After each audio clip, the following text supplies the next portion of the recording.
gentlemen, welcome to the Alien Force Retrospectives. And today, we shall be discussing episode 31 of Ben 10 Alien Force Simple. Now, okay, I'm not going to be doing that voice throughout this entire vlog, but the premise of the episode did kind of make me think of the Major from Hellsing Ultimate Abridged. In this episode, Ben winds up getting a message from this little girl on a planet whose name I don't remember, because they never mention it. Pretty much what's going on is that her planet is at war, and so her parents told, and she heard tales about Ben's battle with the hybrid, and so she teleported him a message essentially a little message in a bottle, not really in a bottle, it's just it's just a hollow disc, like when Max left a message for Ben, just asking if he can come by and help, and because it's a little girl and Ben. He says he wants to do it, though Gwen and Kevin think that that's a dumb idea, especially because even if he can stop the war, he can't do it because he can't do it in like a few days, because it may be the weekend, but yeah, they state it's a weekend, a 3-day weekend, but it's not that simple. But either way, Ben manages to talk Gwen and Kevin into doing it. They get shipped to fly them to the planet, and upon arriving, they find that it turns out the war is between between two halves of this same species. One's red and one's blue. Essentially, they're literally dividing the planet with a dotted line, which are just pretty much these giant structures that they use to divide everything. And of course, they're both just trigger happy. As the instant that the ship gets too close, both sides start shooting at it. So Ben goes alien to draw their fire, and he winds up on the red side and reveals himself, but the general of their army, who's this little short guy with a monocle and a big nose and a little mustache, says just keep shooting at him. So Ben goes alien to fight him, and we also get the reveal of a new alien in this episode. This one, his name is Lodestar. I'll talk about him later. And pretty much Lodestar is an alien with magnetic powers. Actually, screw it. I'll talk about him now. His shoulder blades are like two giant poles with a metal head floating in the middle. His color scheme is yellow and black. His hands are also metallic rods, and of course, and his power is over magnetism as all the red soldiers keep shooting at him, and while their lasers don't exactly hurt, they aren't doing a lot of damage, and Ben is able to actually pull all their metal weapons in, and then throw them back. So yeah, Lodestar has power over magnetic fields. So pretty much, yeah, you know what, we'll talk about him later. So pretty much, Ben is able to disarm the soldiers and get them to sit down and talk. And so Gwen and Kevin come in with Ship turning into his base form. But at that same time, sorry, Kevin notices a few stray weapons lying around, so he goes to investigate it, and it turns out that Ben, Gwen, and Kevin aren't the only intruders on this planet. It turns out Argent is also here, back from the Kevin's Big Score episode. And it turns out the reason he's here is because, well, where there's a war, there's profit. It turns out that the red and blue soldiers just leave their weapons lying around, so when they're not looking, Argent comes in, takes the weapons, paints them a different color, and then sells them to the other side. And while Kevin is angry at Argent for what happened last time, Kevin decides to use this decides to, well, do what Argent's doing, take advantage of the situation as he wants in on what Argent's doing. So yeah, that's pretty much the entirety of his arc throughout this episode. He's just working with Argent to sell weapons to both sides. So in the meantime, after Ben manages to talk with the soldiers, the general says that he wants to explain his side and says that they're merely just defending themselves, that the blue side attacked first, so they're in the right. So Ben decides to go over to the blue side and try and talk things out and see why they're attacking. Of course, just like with the red side, they try shooting him down. And they even have their own general who looks exactly like the red guy, except he's blue. And while he manages to get to the soldier, unfortunately they have gas bombs, so they manage to knock out Ben and tie him up. They get him on a firing range and get ready to shoot him, but Ben is ultimately saved by Gwen, who managed to block the blazers, and with a little girl, who, yeah, is actually one of the blue soldiers. She manages to come in, unties him, and tells him that she's the one that called him here. And so, after everything's settled down, they realize, oh, that's Ben Tennyson, he's the guy who stopped the hybrid. They all decide that the best thing to do is just sit down and eat. And, well, the soldiers are pretty much... And we kind of get a brief look at what the soldiers look like under their masks. They kind of don't look like how the general or the girl do. They kind of look... You don't... Then again, all you see is their mouths, and they're just sharp teeth. But something I kind of like is this nice little... is this moment when Ben sits down and talks with them and sees how they're eating, and the general's saying, we have to keep up our strength for the war. And he says, what about that girl over there? It looks like she doesn't have to eat... It looks like she shouldn't have to do with this. And the general says, well, sacrifices have to be made for this thing. And so Ben's just wondering what's this all this fighting, and then the blue general says, well, we're just defending ourselves. So Ben thinks that, well, then this sounds like a good solution. The red guys say the exact same thing. Maybe we could hit you guys down and just talk about a peace and talk about a treaty and just create a treaty. And, well, that sounds like a reasonable demand. So they get a ceasefire, pull up the dotted line and get a few red and blue soldiers in the same room as the generals try and talk it out. However, they're still fighting for some reason, except they're talking about some guy. And don't expect me to remember his name, because I don't. I think it's only mentioned like a total of 3 times in the episode, so I don't remember it. I didn't memorize it or whatever. But it turns out the reason this whole war is starting is because, well, it's all around the great-grandfather of their entire culture. This wise old man, this wise sage. He pretty much was the one that set the standards of the society. He was one of their founders, probably the greatest founder. He was so great that they had a statue erect of him on their planet, but over time the paint on the statue faded, and no one remembers if he was red or blue. As such, that's the whole reason this entire war started out, because one side claims one side claims the other. And so Ben thinks, well, this should still be easy to talk it out with, and he manages to get the 2 generals to stop fighting, and he thinks, well, why don't we just try and shake and make up? And so he offers his hand to the blue soldier, but unfortunately, it was his right... Okay, hold on a sec. I'm using my phone for... Yeah, if you're wondering what's going on, I'm using my phone as lighting, because I don't like using the switch for this, and my phone just... One disadvantage of this is that if I get a notification, it jiggles the light. So, sorry about that. But anyway, so Ben offers a hand of friendship to the blue soldier, but it turns out that apparently something as fickle as that is what reignites a war. As it turns out that apparently for blue soldiers, you shake hands with the left hand, not the right. So the blue general sees that and says, oh, you're on his side! War assumes! And so war continues, and it's even more fierce than before. They put down the dotted line, and Ben thinks this is just getting out of hand. This doesn't make sense. I can't believe this. And so Ben, instead of just trying to do it the peaceful way, decides to try and force the issue. He goes alien, and as he goes alien and kidnaps the red and blue generals and throws them in a cave, saying, you guys are going to stay in there until you can create a treaty. And this is also where we see more of why these 2 are perpetuating the war. It turns out these 2 guys are morons. Complete morons. It turns out that while the war was started over which side is which, the reason they keep perpetuating it on is just to keep everyone distracted. It keeps them away. It keeps them distracted from all their other daily problems. If their schools are going down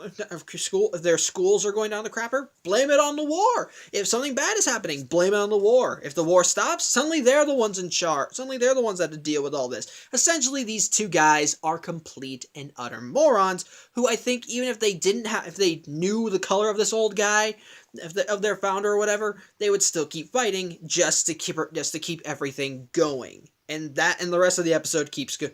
In fact, even Ben points out that the only reason the only time they're agreeing on something is now when they're stuck in a cave and they're asking, "Hey, when's lunch?" That's pretty much it.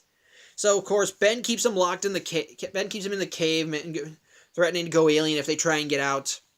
However, they manage to get around it because one of them has a flashlight, and the other uses his monocle to make the light brighter. So they go to the cave and blind Ben, and they're on a cliff. I should point that out. So Ben falls off the cliff, goes goop to save himself from going splat, and the generals go free. And so the next day, both sides round up their armies, bound the statue, getting ready to fight.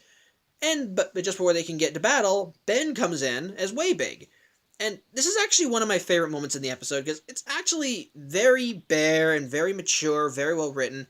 As Ben tells them that you guys are just idiots who want to just keep fighting. And so when he stops the battle and he says, "Look, a few." And here's what I think what I really like about the episode in this part is just this moment. I think it's a very well written and actually very concise moment. Ben says, "Look, I came to this planet because a little girl asked for my help. Doesn't matter if she was red or blue, but this war is not help. But this war is doing nothing but hurting her life. It's ruining it for her. It's ruining everything for her." And before I even came here, my friend Kevin told me that I wouldn't be able to solve this entire war in 3 days, and I can see now he was right. So I've decided to make a decision. I'm going to stay here for as long as it takes until I can get you guys to stop fighting. I like this moment from a character standpoint because it's very well written because it shows the maturity of Ben. Like, one of the things they try to get out of the season was to try and make Ben more goofy, more like his 10-year-old self. And we see a bit of that in this episode, especially when they're going there and Kevin says, "No, it's not going to be worth it." And Ben's just like, "Oh, I can do it. I'm Ben 10, so But no, this is actually a really concise moment as Ben realizes, yeah, this is not going to be as easy as I thought it would be, but I'm not giving up. It's nice. It shows his maturity, and it shows that he does want to help, and it shows that he actually does realize that this isn't just a clear-cut, simple solution. It's going to take some time to do. Then it's completely undercut by what happens next. As I said, this entire thing was happening by the statue of their founder, so Ben leans on the statue and breaks it. Yeah, he destroys the statue, which causes both sides to band together and declare war on him. It's dumb. It's dumb. It's just a dumb moment. I'm going to stop this right now. I need to say this right now. This entire episode is dumb. Like, the whole point, especially just for this moment and everything leading up to it. I understand war is complex. It can be perpetuated by either people being idiots, about people in high off. God dang it! But people in power being idiots, or someone claiming something, another guy claiming something, and both sides are just willing to fight for it. Or it could be economics and politics. But no, we've seen in the episode that what the reason this war is perpetuating is because the guys in charge just want to have a fight going on. They intentionally are trying to keep a conflict going. They are trying to keep it going. And then you have their intention. So of course they're going, and the only times they ever agree are when someone's trying to stop them. That is what they show in this episode. And of course, and then of course there's this. And I kind of like, and I realize that it may be a bit more arrogant on Ben's part that he could probably try and solve this in a day, but it was a really nice, concise moment when he says, "I realize I can't do this. I'm going to stay for as long as it takes." But then you have this moment that just completely takes away all the seriousness and redirects all the conflict towards him. And I know you could probably make the argument about, "Oh, well, it's supposed to be like silly," but no, that is not how it was right, like in the classic series. Ben may have been a screw-up. He may have been stupid in some points, but he wasn't that stupid. He was competent. While he may have jumped into things without a plan, he at least was creative. He didn't make mistakes like this. He realized, okay, this is bad. I can find a way out of this. And even when he did make mistakes like that, he did actually try. He did try to at least tried to find a way to fix something. For example, going back to the Under Wraps episode, he unintentionally dug up the core. Whatever it. Dang it. The corrodium, yeah, that was what it was called. He dug up the corrodium, even though and unintentionally helping the mummy do it. But in some cases, that was adding to the drama. They were trying to get to it first, before the mummy got to it. And even then, their big priority was still trying to stop the mummy. That was a screw up, yes, but but this is supposed to be the big solution. At the end of the day, he does try to do something. He is competent. He can be a screw up, but he's a competent screw up. He does try to do the right thing, and he doesn't do screw-ups that big! I got angry at that. It's just that this moment seems to undermine what was essentially a well-written and good scene, where Ben realizes that this isn't something just so simple, that that he realizes that it's going to take time, and then just fuck it all up with that scene. Just him leaning on it, and then that somehow screws everything up. It's dumb. And I know you can probably say, oh, well, in real life, that's not the case. And you have other shows like that. But here's the thing. This isn't other shows. It's Ben freaking 10. And I've seen it done better in this show, believe it or not. You want an example? War of the Worlds. I may not think it's the best two-parter, but I still think it's a good two-parter, and it had a nice solution. Ben realized... Okay, I will admit it was probably a little rushed there, but it had Ben realizing a best way out of this without anyone fighting, try to do a compromise, and having people realize that maybe they could do this. Even the bad guys' reasoning, while arrogant, was really because they were just dying out. They weren't trying... It wasn't out of simple arrogance. Okay, arrogance played a part in it, but it wasn't just. But they didn't do it because, well, we're tired of sharing the universe. No, they wanted to. They thought they were dying out. They didn't know how to save themselves, so they figured kill everyone else. Stupid logic, but it was more than just their arrogance. Here, just redirect the war to something else and keep everything screwed over. I don't like that. And again, you could probably say there's more complex shows where nothing is ever that clear-cut. It's not that clear-cut, yada, yada, yada. But this is a show about a kid who has a watch that can turn into various aliens. It's a superhero show, for crying out loud. Why? They could at least, and even if they didn't want to go that the whole route is like that. And I know they can't have Ben stay on there for like several episodes, or else they wouldn't have a show.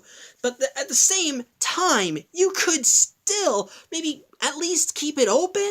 Like even if there's nothing, like even if they're both sides are still fighting, at least maybe start something so that maybe there is still some kind of a little bit of resolution instead of them redirecting the fight towards Ben.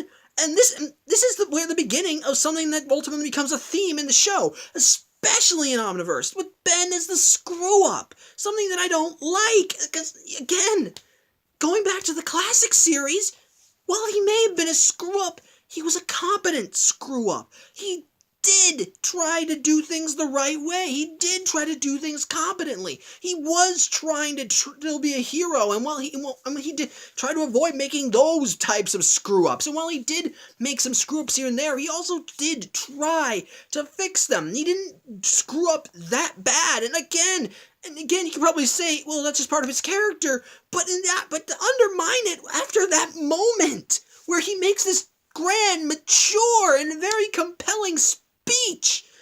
I'm sorry, but I don't buy it. And that combined with these idiot morons who are intentionally doing this just because they want to get out of getting the blame shifted on them, I don't like this episode. I think it's dumb. But anyway, yeah, pretty much. The war, both sides join together, and it actually is kind of amusing because we see soldiers now dressed in purple, mix of red and blue. They're going after Ben, so they get shit. So Ben and Gwen get on ship, and Kevin follows after because he realizes Ben's in trouble. He grabs all the cash, but he can't jump on ship without dropping. But he has to get on ship without dropping it. And so while both sides are united, they're still planning to wage war on Ben, though we never see them again. So the little girl is still at work now, pulling double shifts. And now, I guess we're supposed to have a happy ending because she finds the box of cash that Kevin and Arjun had. But yeah, my outburst is anything to go by, and just by me even saying it, I think this episode's a dumb episode.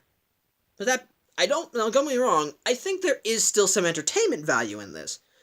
There are some nice moments, and we do kind of see a little bit of the hardships of war with the little girl, and even Ben talking with the Blue General about it. And I do like, and again, there is still that nice speech at the end, which I still get, but again, it still gets me mad with how it undermines it. But admittedly, I think it is, honestly, despite my anger at the ending there, while I do still think this is a dumb episode, I think it could easily be it's so bad it's good episode. Like, everything about it just like, oh god. But at the same time, it can be a little funny in that regard. Like with seeing the two generals only agreeing when they want to get away, agreeing when they want to get out of get out of a situation instead of trying to actually make peace, or when they're fighting like children at the peace table, or just seeing Kevin take advantage of the whole situation, even though Gwen's obviously disappointed with him. It's nice. That stuff's actually a little funny and it's dumb, but it's funny in some regard for how dumb it is. But again, there are also moments that I think aren't just bad enough. Are bad. Like, yeah, well, it can be funny with the generals, and well, actually, there's one of my favorite scenes is when the Red General's making a speech to his troops, so Ben just charging a swamp fire. He grabs them, and then as he's dragging him out, the guy's like, he just does that to his troops as he's just being pulled out. It's actually really funny. But again, kind of going back to the dumber aspects, it still offers just kind of a weird situation, a dumb situation with idiotic circumstances. It doesn't reflect what could easily be a war. I still think the ending is just a giant punch in the face, and I don't know. I think there'll still be some animosity between Kevin and Arjit, but he does appear later, and they're kind of like a love-hate relationship. While Kevin likes hanging out with him, at the same time he knows not to fully trust Arjit, so. I don't know. I think in some ways this episode can be easily seen as a so bad it's good episode, but I personally think it's just a dumb episode. But that's really just it. And let's go back to what another thing this episode did. It introduced the new alien this came first because Ben 10 Alien Storm aired after this episode. Even though I looked at it between seasons 2 and 3, but whatever. This episode, like I said, introduced Lodestar. I already talked about his powers. My personal thoughts on him are he's fine. I think he's cool. Like, he controls magnetic fields, and I think and it gives him enough versatility so that he can work in certain situations. And we do see more of how his powers work in other episodes. And I kind of like his design, but to me, he's all right. He's a nice alien. So, yeah. Yeah, on the whole, simple's dumb. It can be enjoyably dumb depending on your tastes, but I think it's dumb. But overall, I think it's a dumb episode, and I think if you want to watch it, you should probably only watch it for riffing material. So, yeah, that's really all I have to say. Thank you for watching, and tune in next week where we're introduced to more ridiculous villains. But thankfully, these guys are still more credible than the guys we see here. Yeah, see you next week.